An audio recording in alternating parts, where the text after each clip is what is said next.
Canada is losing face. Just like we're losing face, my people. We're losing our culture, language, identity, where we come from.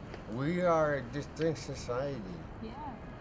Very unique. But at the same time, you know, we live on this place called Earth. Yeah.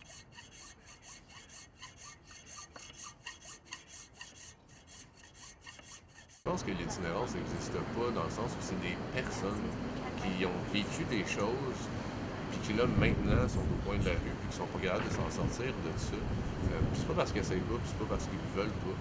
Donc pour moi l'itinérance c'est pas un manque de volonté, c'est surtout je pense c'est un manque de soutien, un manque d'options, puis un manque d'esprit de famille, un manque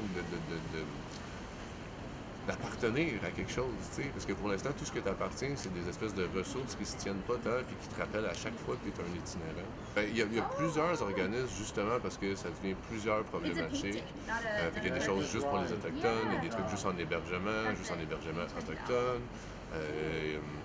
Il y a beaucoup d'interventions, de médiation qui est faite à Montréal. En fait, il n'y a pas beaucoup de dynamique entre les organismes, à part que par la gestion. Fait que, je pense qu'il y a beaucoup de concertation qui réunit les gestionnaires, mais par rapport au terrain, aux intervenants et à l'information quotidienne, moi, je trouve pas qu'il y a une communication assez fluide.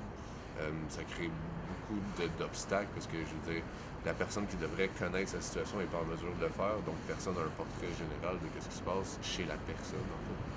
Il y a beaucoup de services qui sont offerts, mais effectivement, ils ne se parlent pas l'un avec l'autre.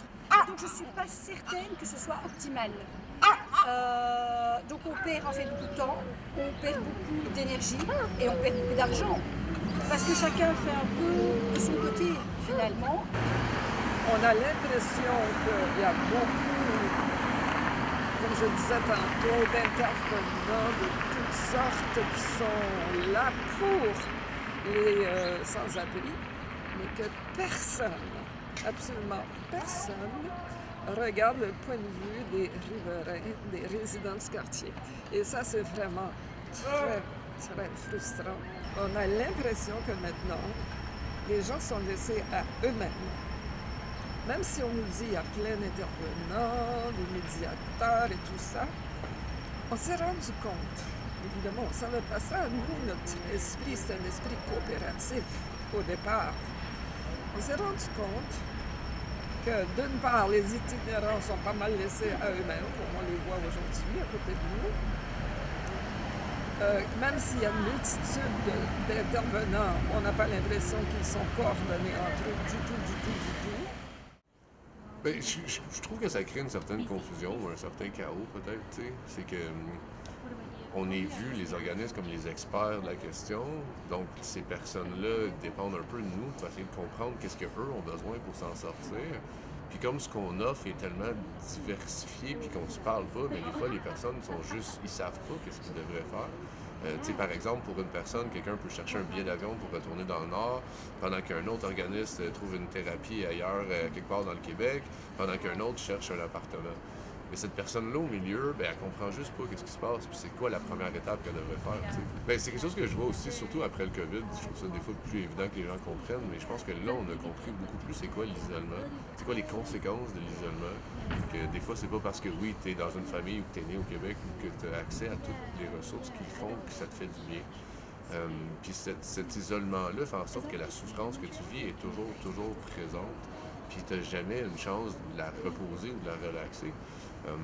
Puis je pense que ce que les gens normaux, ce qu'on vit dans la société, mais c'est un peu ça, c'est que oui, on travaille, mais là, après ça, on va au cinéma, on va au musée, on a des amis.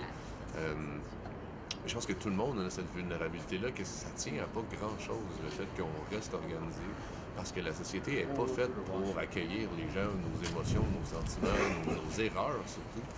Je pense que ça vient beaucoup d'erreurs. Fait que quand t'as pas des gens pour t'empêcher de faire des erreurs ou au moins récupérer ce qui est arrivé, ben tu finis dans ce qu'ils appellent l'itinérance, tu sais, mais qu'il y a plusieurs visages. Il y a des gens qui sont pas dans la rue, mais qui sont des personnes qui sont vues comme des personnes itinérantes, c'est les mêmes problématiques. Why did you come in Montreal? I was trying to take a holiday from my work. I lost too much money, so I stayed. And who are the people that are helping you here? Jonathan, Cody, Carol, David, a lot of people. If you have something to say that you want people to hear about you. Me? Yeah.